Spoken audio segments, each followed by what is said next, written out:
Menteri ketenat jengok kai pertai ke Meghalaya hakash potrik uyayong arhajar arpusan. Ulito basyan ketenat jengok kai pertai ke shimti no ya kejeng penia na ketenat forest bat kan sa penitenat bat penbahas usyu ya Nan Polok. Ulito bahagi senam ke belalet ya kene kejakal ju penia da ketenat jengok kai pertai jeng ke sarkar jela. Ndrai na ki kat to kene kidau ya kejeng penia jakal shimti no da ketenat forest. Ndrai ha kejeng ya keran kejeng yalang belalum do menteri rang ba la menjur ban IT biang ya kejeng penia jagat tenat jengok kai perthai. Namar kani gede jagat jengok kai bat anda la shimti da ketenat jengok kai perthai. Kebening kok ya bikin lek kalong ban penjelan ke por ban kang ya ka ban ra shakash pho buji ban miet.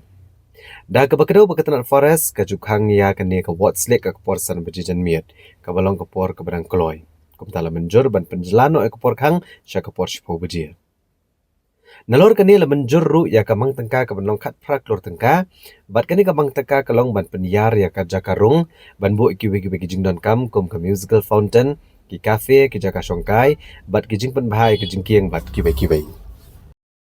Now gone ahead with retransferring the Wards Lake, the iconic Wards Lake, which is currently with Forest and Environment Department, to the Tourism Department.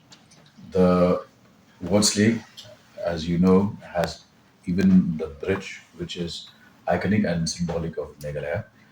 It has always been with Tourism Department, but because of certain factors, it was under the custody, the care of the Forest Department. But now we have decided at a meeting chaired by the Honorable Chief Minister that it be retransferred to the Tourism Department. So as we speak, we have already allocated a sum of 18 crores for the immediate development of the lake, including facilities like cafes, sound and light shows, etc. And these facilities, once we are in formal possession of the lake, we will ensure first that the timings will change. The closure will not be 5 p.m. as it is today, it will be 10 p.m. And it will also create facilities for leisure and entertainment for visitors to Shillong.